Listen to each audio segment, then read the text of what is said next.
नमस्कार, मी पल्लवी. अजिंक्य भारत न्यूज 87 विदर्भ ते महाराष्ट्र या सुपरफास्ट बातमीपत्रात सर्व दर्शकांचं हार्दिक स्वागत करते.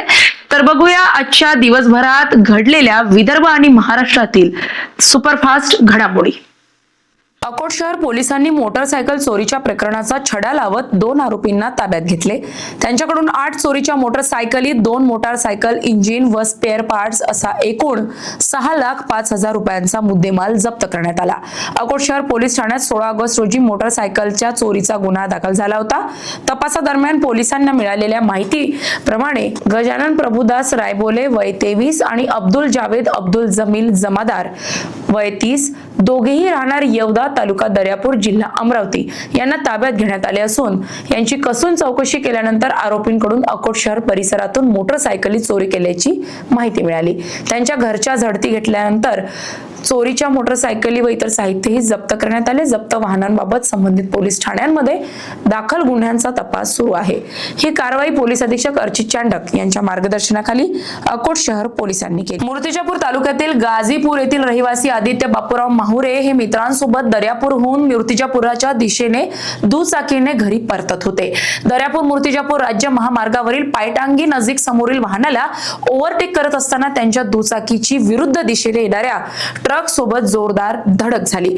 दुचाकी क्रमांक MH30 BG 7991 तर ट्रक क्रमांक MP 48 ZL 6511 असल्याची माहिती आहे. धडकेनंतर आदित्य माहुरे गंभीर जखमी झाले. अपघातानंतर घटनास्थळी उपस्थित नागरिकांनी तातडीने मदत करत रुग्णसेवकांच्या साहाय्याने जखमी आदित्य यांना मूर्तिजापूर येथील श्रीमती लक्ष्मीबाई देशमुख उपजिल्हा सामान्य रुग्णालयात दाखल केलं. मात्र प्रकृती चिंताजनक असल्याने प्राथमिक उपचारानंतर त्यांना पुढील उपचारासाठी अकोला जिल्हा सामान्य रुग्णालयात हलवण्यात आलंय. दरम्यान या भीषण अपघाताची माहिती मिळताच मूर्तिजापूर ग्रामीण पोलिसांनी घटनास्थळी धाव घेतली असून अपघाताचा पुढील तपास सुरू आहे. दर्यापूर मूर्तिजापूर महामार्गावर ओव्हरटेक करताना झालेली ही धडक दुचाकी स्वारासाठी गंभीर ठरली. त्यामुळे महामार्गावर ओव्हरटेक करताना वाहन चालकांनी विशेष काळजी घेण्याची गरज पुन्हा एकदा अधोरेखित केली आहे. अमरावती जिल्हा स्त्री रुग्णालयातील NICUI दुर्घटनेनंतर अखेर विभागीय स्तरावर चौकशीला सुरुवात झाली आहे. अकोल्याचे सहाय्यक उपसंचालक डॉक्टर तरंग तुषार वारे, आरोग्य सहसंचालक सुनीता गोलाई यांच्यासह 6 जणांचे विभागीय पथक रुग्णालयात दाखल झाले आहे. 3 स्तरीय समितीमार्फत या संपूर्ण प्रकरणाची चौकशी केली जात असून दुर्घटनेच्या वेळी कर्तव्यावर असलेल्या तब्बल 50 कर्मचाऱ्यांचे जबाब नोंदवण्यास सुरुवात झाली आहे.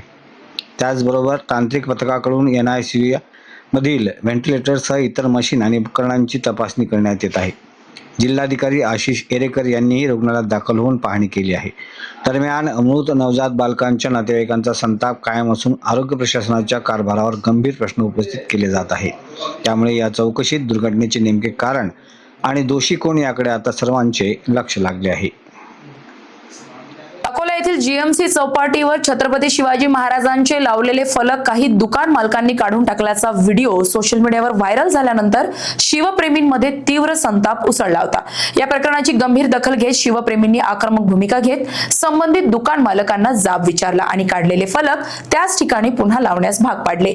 छत्रपती शिवाजी महाराजांचा अपमान कोणत्याही परिस्थितीत सहन केला जाणार नाही असा इशारा देत शिवप्रेमींनी झालेल्या प्रकारांबद्दल संबंधितांकडून जाहीर माफी मागून घेतली. अतिक्रमण करून दुकाने थाटायची आणि त्याचवेळी महाराष्ट्राच्या अस्मितेचं प्रतीक असलेल्या शिवरायांचे फलक हटवायचे हा प्रकार खपवून घेतला जाणार नाही असे स्पष्ट करत शिवप्रेमींनी सन्मानासाठी सदैव एकजुटीने उभे राहण्याचा निर्धार व्यक्त केला आहे. अकोल्याच्या जिल्हा परिषदेत राज्य शासनाच्या पंचायत राज समितीच्या आगामी 2 ते 4 सप्टेंबर 3 दिवसीय दौऱ्याची पूर्वतयारी म्हणून प्रशासनाकडून युद्ध पातळीवर धावपळ सुरू आहे. मात्र या तयारीच्या नावाखाली जिल्हा परिषद परिसरात सुरू असलेली झाडांची बेसुमार कत्तल आणि तात्पुरते सुशोभीकरण नागरिकांच्या रोषाचे कारण ठरत आहे. या दरम्यान पंचायत राज समितीसमोर विविध विभागांमधील कथित भ्रष्टाचाराचे वास्तव उघड होण्याच्या भीतीने प्रशासनाने मूळ मुद्द्यावरूनच लक्ष विचलित करण्यासाठी हा सारा खटाटोप चालवल्याचा गंभीर आरोप स्थानिक नागरिकांनी केलाय. तर दुसरीकडे दिवसाढवळ्या होणाऱ्या या वृक्ष कत्तलीमुळे वृक्षप्रेमींमध्ये तीव्र संताप उसळलाय. भ्रष्टाचाराच्या मुळाशी जाऊन सखोल चौकशी करण्याची गरज असताना केवळ थातुरमातुर सुशोभीकरणावर भर दिला जात असल्याने जिल्हा परिषद प्रशासनाच्या कारभाराबद्दल तीव्र नाराजी व्यक्त होत आहे. आपल्या अकोला जिल्ह्यात पंचायत राज समिती म्हणजे PRC दिनांक 2, 3 आणि 4 सप्टेंबर रोजी अकोल्यात येत आहे. त्या धास्तीनं जिल्हा परिषद प्रशासनानं इतर विभागातला भ्रष्टाचार, बांधकाम विभागात काळेगाव भोकरसारख्या भ्रष्टाचार झालेला चौकशी अहवाल प्राप्त झाला.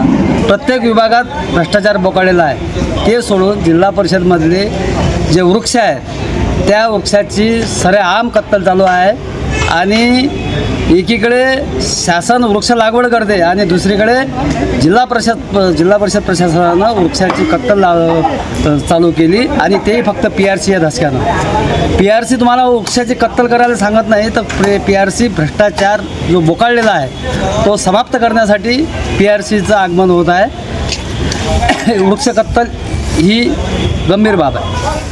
देशाच्या सीमेवर कर्तव्य बजावणाऱ्या सैनिकांप्रती कृतज्ञता व्यक्त करण्यासाठी कुरणखेड येथे धागा शौर्य का राखी अभियान 2026 उत्साहात पार पडले.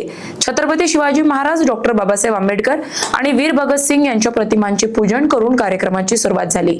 सामाजिक कार्यकर्त्या नूतन पिंपळे यांच्या अध्यक्षतेखाली झालेल्या कार्यक्रमात पोलीस अधिकारी, पत्रकार, ग्रामपंचायत पदाधिकारी, सामाजिक कार्यकर्ते आणि मान्यवर उपस्थित होते. कुलस्वामिनी चंडिका देवी इंग्लिश स्कूलच्या विद्यार्थ्यांनी राख्या भेट दिल्या, तर कुरणखेड येथील महिला बचत गटांनी सैनिकांना राख्या आणि भावना व्यक्त करणारी पत्रे दिली. मुख्य आयोजक योगेश विजयकर यांनी प्रास्ताविक केले. सपना तळोकार यांनी सूत्रसंचालन, तर पत्रकार संतोष चक्रनारायण यांनी आभार मानले. वीर भगतसिंग आपत्कालीन शोध व बचाव पथक, शाळा आणि महिला बचत गटांच्या सहकार्याने अभियान यशस्वी झाले. सैनिकांच्या शौर्य, त्याग आणि देशसेवेला कृतज्ञतेची सलामी देत अभियानातून देशभक्तीचा संदेश देण्यात आला. आज जो हा उपक्रम या ठिकाणी राबवण्यात आलेला आहे, खरंच आयोजकांचे मनपूर्वक अभिनंदन की यासाठी की सदरचा उपक्रम हा खरंच प्रेरणादायी आणि येणाऱ्या युवकांसाठी आणि सीमेवर आपल्या जे रक्षण करणारे आहेत, अहोरात्र आपल्या जीवा प्राणांची आहुती देण्यासाठी जे तयार आहेत अशा सैनिकांप्रती असलेला हा उपक्रम खरंच आपण प्रेरणादायी आणि समाजासाठी सामाजिक बांधिलकी म्हणून एक नाविन्यपूर्ण उपक्रम या ठिकाणी आयोजित केला, त्याबद्दल खरंच आयोजकांचे खूप अभिनंदन. गावकऱ्यांनी तातडीने सर्पमित्र बाळ काळणे यांच्याशी संपर्क साधला. माहिती मिळताच बाळ काळणे, अक्षय चौधरी आणि निखिल शिरसाट घटनास्थळी दाखल झाले. अकोल्याजवळील सांगवी बाजार गावात तब्बल 11 ते 12 फूट लांबीचा महाकाय अजगर आढळल्याने गावकऱ्यांमध्ये भीतीचे वातावरण निर्माण झाले. गावाच्या मध्यवर्ती भागात आलेला हा अजगर भिंतीलगत बसल्याने तो घरात किंवा जवळच्या मंदिरात जाण्याची शक्यता व्यक्त होती. जाडजूड आणि शक्तिशाली असलेल्या अजगराला बाळ काळणे यांनी कौशल्याने पकडले. इतर सर्पमित्राच्या मदतीने अजगराला सुरक्षितपणे पोत्यात ठेवण्यात आले. यावेळी बाळ काळणे यांनी अजगराचे पर्यावरणातील महत्त्व गावकऱ्यांना समजावून सांगितले. अजगर पकडण्याच्या वेळी नीरज बोर्डे, आदित्य हलवणे, विजय हलवणे, ऋषिकेश खोंड यांच्यासह सुमारे 60 ते 70 ग्रामस्थ उपस्थित होते. अकोला वन विभागाच्या सूचनेनुसार अजगरांबाबत पुढील कार्यवाही करण्यात येणार असल्याचे सर्पमित्रांनी सांगितले.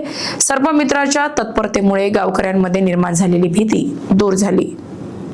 अकोल्याच्या डॉक्टर पंजाबराव देशमुख कृषी विद्यापीठाच्या भरती प्रक्रियेत प्रकल्पग्रस्त प्रवर्गातून अर्ज केलेल्या उमेदवारांच्या प्रमाणपत्र पडताळणी अहवालावरून संभ्रम निर्माण झाला आहे.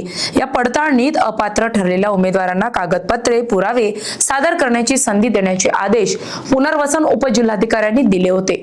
मात्र यावर पुढील कोणतीही कार्यवाही न झाल्याने आज सुमारे 80 प्रकल्पग्रस्त उमेदवारांनी थेट जिल्हाधिकारी कार्यालयावर धाव घेतली. दरम्यान प्रशासनाकडून गठीत केल्या जाणाऱ्या समितीसमोर आपले म्हणणे मांडण्याची संधी त्वरित मिळावी आणि रखडलेली प्रक्रिया लवकरात लवकर पूर्ण करावी अशी आग्रही मागणी संतप्त उमेदवारांनी केली. विद्यापीठ प्रशासनाच्या अनास्थेमुळे प्रकल्पग्रस्तांमध्ये तीव्र नाराजी असून न्याय न मिळाल्यास आंदोलन तीव्र करण्याचा इशारा त्यांनी दिला आहे.